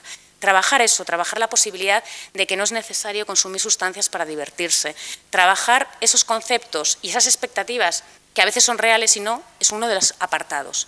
Pero fundamentalmente tienen que ser programas de entrenamiento en habilidades, habilidades de comunicación, habilidades de resistencia a la presión de grupo, a la publicidad y a la promoción, a la publicidad subliminar, a la publicidad en redes, a la publicidad con los influencers.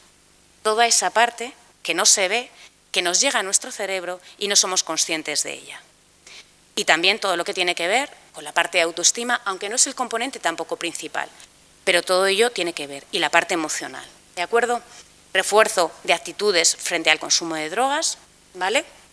Y el apoyo al éxito académico y al fomento de los hábitos de vida saludables. Pero fijaros, el éxito académico entendido como la vinculación al centro educativo, no tanto como tener buenas notas, sino querer ir al colegio, querer ir a la escuela. Bueno, a mí es que la palabra escuela me encanta, me gusta más que instituto. Bueno, por supuesto, las actividades individuales, la detección de drogas en orina, las intervenciones de exdrogodependientes, que esto es algo que a los chavales les encanta, pero no sirve para nada, porque ni se sienten identificados, además banalizan el que, bueno, pues no puede ser tan difícil, no es tan problemático, porque quien te lo va a contar es quien está vivo, el que la palmó por el camino no está para contártelo, ¿vale? Y el que tiene muchas dificultades tampoco está para contártelo. Esto queda claro, porque esto, si algún momento determinado estáis en el contexto educativo, os necesitamos como aliados para que no se hagan cosas que no hay que hacer, ¿vale? A pesar de que os diré, el mundo es incongruente. El Ministerio de Sanidad, junto con el Ministerio de Interior, aprueba y apoya una cosa que se llama Plan Director, donde se promueve que la Policía y la Guardia Civil den charlas en los institutos a los alumnos y a las familias sobre el consumo de sustancias. ¿Eso es congruente? No. Pero bueno, el mundo es así, chicos, incongruente. El mundo de los adultos, para que luego digan de vosotros. ¿Qué impacto tiene? Mejora el rendimiento académico, mejora el ambiente del aula, disminuye el abandono escolar y disminuye las conductas de riesgo. ¿Qué se necesita o qué necesita el profesorado? Apoyo de las administraciones, que ya me hubiera gustado que tuviéramos el apoyo de las dos administraciones. El capitán humano con habilidades, es decir, hay que formar a los profesionales de la educación para poder hacer las cosas bien, disponer de materiales y apoyos para los profesionales y tener un equipo de apoyo técnico detrás. Nuestros programas son los que tenéis aquí, ¿vale? Aprendiendo a vivir, que es el Discover, Construyendo Salud Unplugged o Desconectados. Se llama en inglés Unplugged porque el proyecto es un proyecto europeo y lleva el nombre en inglés, ¿vale? Y no lo hemos podido cambiar porque, bueno, pues se llama así en toda Europa y ya está. Y el programa Galilei, que es el programa selectivo. Voy a pasar un poquito rápido sobre esto porque se nos va yendo el tiempo, ¿vale? El Discover tiene unidades didácticas desde quinto de primaria hasta cuarto de la ESO. Es el único programa que cubre primaria y secundaria. Sin embargo, Construyendo Salud y Unplugged trabajan en primero y segundo de la ESO. ¿Por qué tenemos varios programas? Son un poquito diferentes, pero trabajan los mismos componentes. Porque a veces los profes también se cansan. Entonces, bueno, pues tienes diferentes programas que trabajan de la misma manera con distintas actividades. Si te has cansado porque has hecho 5 años el Discover, pues pásate, si estás en secundaria, pásate al Construyendo Salud o pásate al Unplug, ¿vale? Como veis, como mínimo tienen 8 sesiones, porque muy por debajo de esto no funciona. Para trabajar todo lo que tenemos que trabajar es imposible. Los contenidos, pues lo tenéis que os he dicho antes, ¿no? Y os pongo en rojo aquí las cosas nuevas que hemos ido incorporando, porque estos programas están vivos. Tienen un original, pero vamos incorporando, porque cuando se crearon los programas en la época de los 90, no había vapeadores, no había bebidas energéticas, no había Instagramers, no había redes sociales, no había promoción a través de series y el cine, y todo eso hay que estar pendiente de ello para incorporarlo a los proyectos. Tampoco teníamos en cuenta todo lo que tiene que ver con el género y la utilización de sustancias, y todo esto son cosas que se van incorporando a los proyectos y a los programas de forma complementaria, ¿vale? Bueno, contáis con materiales de apoyo, con materiales didácticos, con PowerPoint, con vídeos de apoyo, con guías para los alumnos y con un curso de formación, ¿de acuerdo? Y con el equipo de prevención. Estas son las estructuras de los diferentes programas, ¿vale? Lo paso más o menos deprisa porque todos tienen componentes similares. La parte emocional está en todo ellos y, como decía Juan Carlos, estos programas trabajan habilidades necesarias para enfocar otro tipo de problemas y de conductas problema. El programa Galilei es el programa selectivo que trabajamos con formación profesional básica, que estos alumnos tienen muchos factores de riesgo, porque si sabéis son los que no consiguen promover, no consiguen consolidar el paso en secundaria, fracasan, se ha intentado adaptación curricular, no lo consiguen y es el primer nivel de la formación profesional. Una vez que acaban formación profesional siempre se les da la posibilidad de presentarse al examen de secundaria y sacarse el título de la ESO, y si no pueden acceder al ciclo de grado medio correspondiente. Este programa es un programa mucho más complejo porque trabaja sobre el contexto, trabaja en la normativa dentro del aula, dentro del centro educativo, y lo que son el control de las instalaciones y el control estimular. Luego tiene un taller que, como veis ahí, son de 13 sesiones e intenta trabajar a nivel de tutorías individuales y con las familias. La valoración de los programas escolares, tanto por parte de los profesores que participan y lo desarrolla bien como de los alumnos, es positiva. Aquí tenéis el link si queréis ver la encuesta de satisfacción que hicimos hace 4 años. Este año nos toca volver a repetirla. Y bueno, también nos dicen pegas, ¿no? Es decir, son programas exigentes, la formación es muy exigente y son muchas horas, se da poca continuidad a los centros educativos, depende de las personas, pero como casi todo en esta vida. Hay una rotación grande del profesorado y una sobrecarga muy grande de trabajo, y esto hace que consigamos pocos adeptos y después de la pandemia muchos menos, porque antes de la pandemia estamos en torno a un 15% de cobertura y ahora estamos moviéndonos en torno a un 5%. Si a la pandemia le sumamos el cambio curricular y todo lo demás, pues claro, hay que entender que los profes estén más que saturados, ¿vale? Y que también competimos con otras actuaciones en otros campos. Estos son los elementos clave del programa. Los centros educativos son el contexto adecuado, desde primaria a cuarto de la ESO. Trabajamos con programas multicomponentes que trabajan diferentes habilidades intra e interpersonales. Los programas tienen formación y es obligatorio pasar por la formación para poder implementarlos, con acreditación y demás, pero hay que pasar por la formación. Cualquier programa de prevención en el ámbito que sea, es necesario pasar por un proceso formativo para poder implementarlo si queremos hacer con un mínimo de calidad. Estos son los programas de prevención extraescolar, que son mucho más cortitos, ¿vale? Son 5 sesiones. Y luego tenemos los programas de prevención familiar. Los componentes fundamentales son trabajar con las familias, todo lo que son los mitos y el posicionamiento frente a sustancias, trabajar el vínculo, habilidades educativas, los estilos educativos, el proceso de comunicación y después la resolución de conflictos y la supervisión y la vinculación que tienen con los menores. Metodología participativa, eso nos lo voy a decir. Sabemos que los procesos de aprendizaje están mediados por la metodología. Cuanto más participación hagamos, o sea, como estamos haciendo hoy aquí, mejor el proceso de aprendizaje, ¿vale? Se hacen debates, se hacen tratamiento de casos, se hacen role-playing, se entrenan, se hace aprendizaje significativo y se llevan tareas para casa. Y en la medida de lo posible se implica el conjunto de la familia. Los resultados fundamentalmente son en el ambiente y en la vinculación familiar y en los factores de protección. Y lo que no funciona es que sean actuaciones puntuales con las familias, socavar la autoridad de los padres, es decir, criticarles y decirles que no hacen las cosas bien, porque en general la mayor parte de las familias hace lo que puede y a veces no lo hace más porque no sabe hacerlo mejor. Centrarse solo en los hijos y en las hijas y que los instructores de los programas familiares no tengan formación. Tenemos 3 programas, el programa Moneo, el Dédalo y los indicados. El programa Moneo trabaja con familias que tienen hijos de 9 a 13 y de 14 a 16. Os dais cuenta que están partidos, ¿verdad? ¿Alguien me puede decir por qué? ¿Por qué no mezclamos a los padres que tengan niños de 9 años con los de 16? Venga, podéis hablar más alto, yo creo que podemos chillar un poco.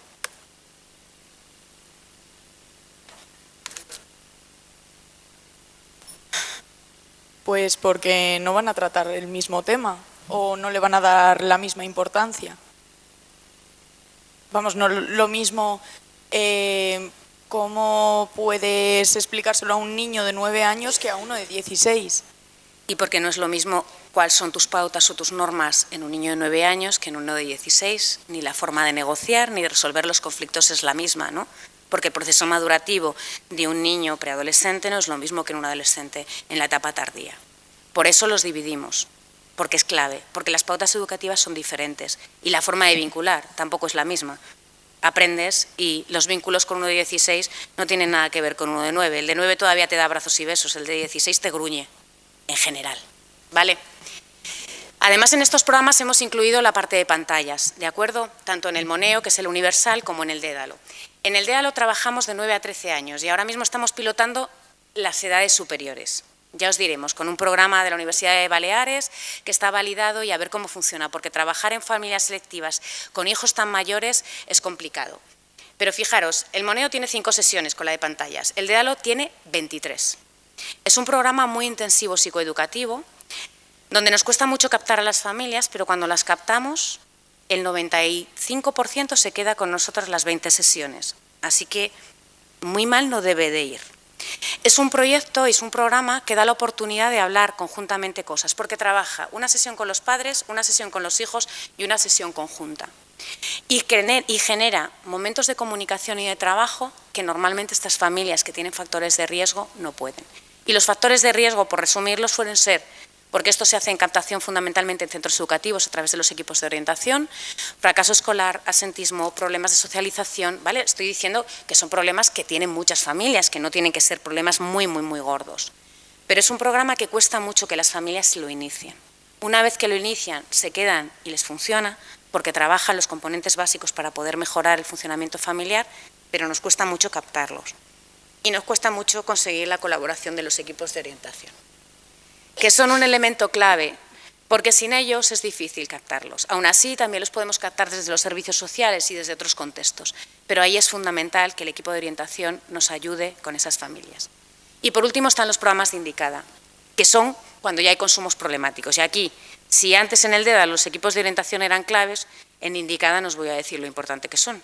Porque, de hecho, los chavales que tienen consumos problemáticos, el centro educativo es uno de los primeros lugares donde se detecta. Porque en casa ya se tiene muy mirado cómo guardan las cosas o cómo no consumen allí. Pero en el centro educativo bajan el nivel de control y muchas veces se pueden detectar los problemas a través del centro educativo. En este sentido, deciros que hace un año hemos cerrado un protocolo de derivación y detección desde los centros educativos para derivar a los programas de indicada que hay en todas las provincias. Y, de hecho, en los 2 cursos que hemos tenido con orientadores lo estamos difundiendo. Estamos pendientes de ver si conseguimos una difusión más masiva en todos los centros educativos, pero esto es un elemento clave. Y yo creo que en el tema de prevención lo que hay que también daros cuenta es que no estáis solos, que hay mucha gente trabajando en la comunidad y que necesitamos crear redes y cooperación, que esos son elementos clave para poder trabajar. Todo esto ya me lo paso porque no tenemos tiempo, os lo he más o menos resumido. Esta es la indicada.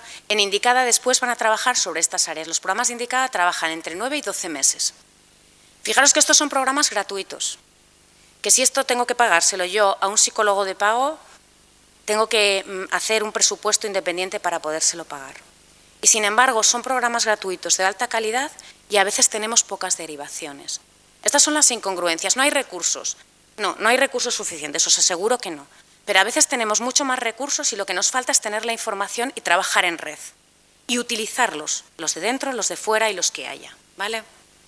Bueno, simplemente que creo que es una oportunidad los programas de prevención para impulsar el trabajo educativo en las escuelas, invertir en formación del alumnado como personas responsables y con capacidades para poder elegir sus propias conductas y conductas saludables. Hay un vídeo que, como ya vamos a terminar, os lo voy a poner, donde hay dos personas que han sido compañeros de Juan Carlos en el proceso de formación que tenemos, porque para formar a educadores tenemos un equipo de educadores que están en las aulas y que han desarrollado los programas, en vez de hacerlo los técnicos de prevención. Son gente como Juan Carlos y en este vídeo hay otras dos personas que han tenido un compromiso muy grande con los programas donde cuentan que es su experiencia. Entonces, no nos va a dar tiempo ahora, pero yo puedo haceros llegar el link para que lo podáis ver, está colgado en la página web y os animo a que lo veáis. Ya sé que vuestros chicos son muy pequeñitos y esto os queda un poquito fuera de contexto, pero bueno, si estáis en una escuela de educación y conocéis, que al menos dejemos de hacer lo que nos sirve, que eso es lo importante. Muchas gracias.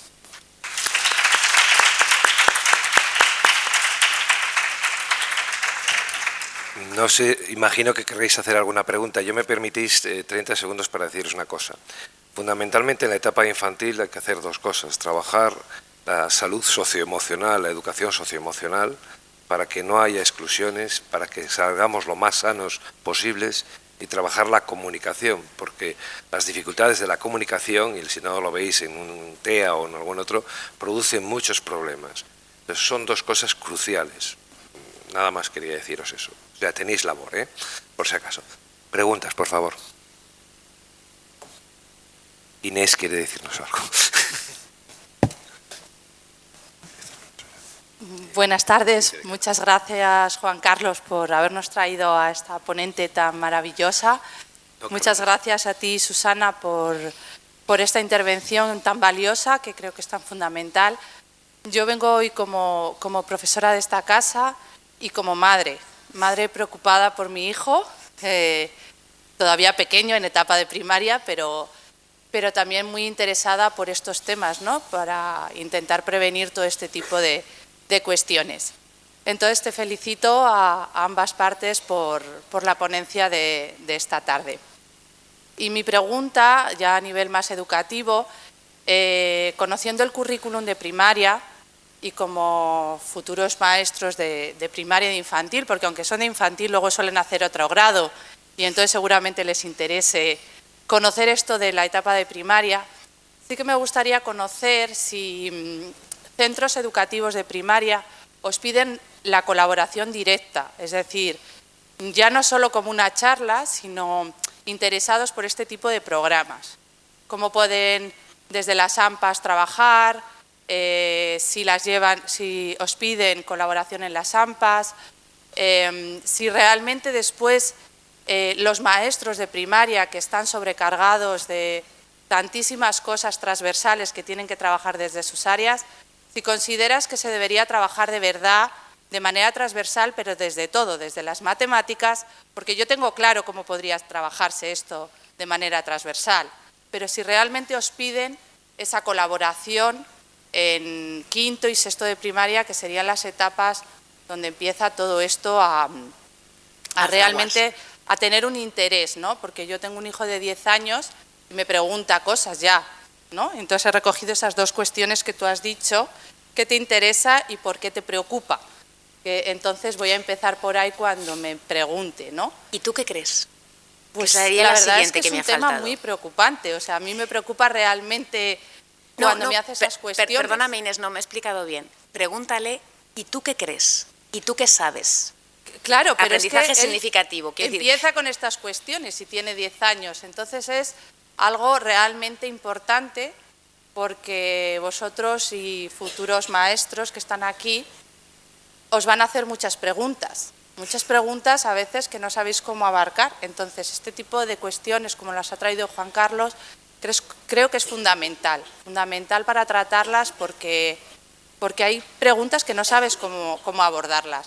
Entonces, sí que me gustaría, si realmente os piden la colaboración directa en este tipo de cuestiones para poderlas trabajar en la escuela y cómo se puede trabajar, o si realmente tenemos que hacer una orientación nosotros desde la formación del profesorado en este tipo de orientaciones, que creo que es fundamental para saber la red de servicios que tenemos, porque a veces yo no conocía todos estos programas, me imagino Juan Carlos sí, porque por eso te trae, pero para saber un poco la red que podemos crear entre todos.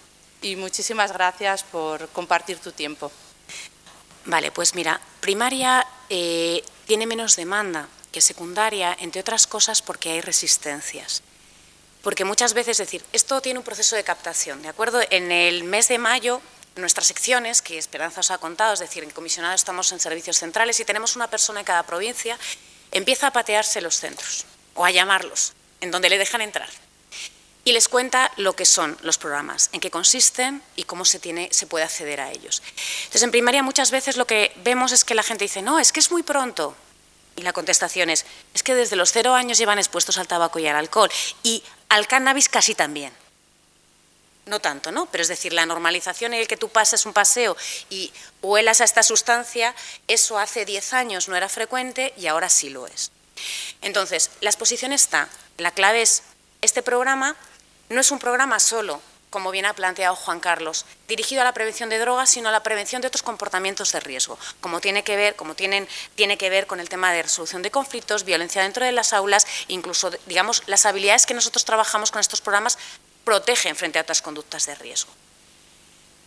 Nos llaman y nos piden intervenciones puntuales y nosotros les decimos, las intervenciones puntuales no funcionan. Nos llaman y nos piden charlas y les decimos, las charlas no funcionan. Si quieres hacer algo con seriedad, te vamos a pedir una implicación y un trabajo que desarrolles el programa Discover. Todos los años se abre la inscripción a los programas. Todos los años a todos los centros educativos llega una carta de los 2 directores generales competentes, Esperanza y el director general de Innovación Educativa y Formación del Profesorado. Todos los años a todos los centros educativos, hablándoles del Discover, el Construyendo Salud, el Amplage, el Moneo y el Dédalo y los extraescolares. Todos los años todo el mundo que quisiera podría trabajar. El curso de formación es un curso potente, es decir, donde tenemos que formarles dependiendo de cuál sea de los programas, el de Galileo es mucho más complicado, tiene una formación creo que es de 35 horas, ¿vale? Donde se le reconoce la implantación en el aula, es decir, no solo la formación, sino también lo que es la implantación en el aula. Ya lo tenemos aquí. ¿Vale? Si lo veis aquí, en la parte de formación del profesorado de los universales son 40 horas. 25 horas es la implantación y el resto es la formación. Necesitan pasar por ese proceso de formación obligatoriamente para implantar en el aula. ¿Cómo lo hacen los de primaria? Normalmente son los tutores, porque son los que tienen la parte tutorial a pesar de que no haya horas. Y buscan los espacios, es decir, de hecho, uno de los profes que habla en el curso en el vídeo que os decía, es un profe de primaria. Busca transversalmente los contenidos y le sirven para abordar, como bien decía Juan Carlos, la parte de tutorías. Entonces, eso se puede hacer, están disponibles la formación, es libre, todos los años se hace un curso en todas las provincias, además hemos ido adaptándonos y si hay poca gente lo hacemos online, quiero decir que todo el mundo que se quiera formar e implementar lo puede hacer anualmente. Los materiales son gratis, la formación es a través del Centro Superior de Formación del Profesorado, es una formación acreditada, como os digo, y luego, si tú quieres seguir implantando y has pasado por el proceso de formación, puedes configurarte como grupo colaborativo si quieres tener créditos de 25 horas por implantar. ¿Vale? Esa parte siempre se hace así. Eso en cuanto a los programas escolares. El programa Moneo se hace lo mismo. Se presentan los programas a las AMPAs, pero desde la pandemia las AMPAs están como están. O sea, en fin, no existían mucho y ahora menos. Entonces, hacemos una presentación en los centros educativos y cuando hay un grupo de 10 personas, se lleva el programa Moneo a través de las corporaciones locales a los centros educativos donde están. Todo esto se puede hacer a través de las secciones, a través de los planes locales, es decir, hay diferentes canales por los que podéis buscar la información. La parte de formación en programas, a través de la ATD, que es el responsable de la dirección provincial, y la parte de los programas familiares a través o bien de las secciones de drogodependencias o a través de los planes locales sobre drogas. Esas son las 2 vías para poder llegar a los mismos. Es decir, y eso anualmente se abren. De hecho, los programas familiares, estos últimos años de pandemia estamos teniendo problemas porque no llegamos a las familias, pero es que las familias salieron de los centros educativos y en muchos casos no han vuelto. Y nos cuesta llegar a ellas. Pero no solo en esto, en el contexto general. Quiero decir que la participación ciudadana después de la pandemia no era mucha antes, pero ahora todavía es menor, ¿no? Y es un tema que tendremos que retomar y volver a impulsar. Pero vamos, anualmente las dos cosas son posibles si hay gente. ¿Alguna duda más? Tenéis mi correo si necesitáis alguna duda y si no, Juan Carlos sabe dónde estoy, así que... Bueno, pues yo agradezco a Susana de su capacidad de síntesis y tal se ha visto y de su digamos, ganas de trabajar en este tema y de su ánimo, está claro y doy fe. Entonces, pues gracias Susana por esto, gracias a vosotros por estar aquí y nada, espero que difundáis lo importante que es este tema, nada más. A ver si un día nos vemos en un curso de formación. Que os vaya fenomenal, ¿vale? Chao.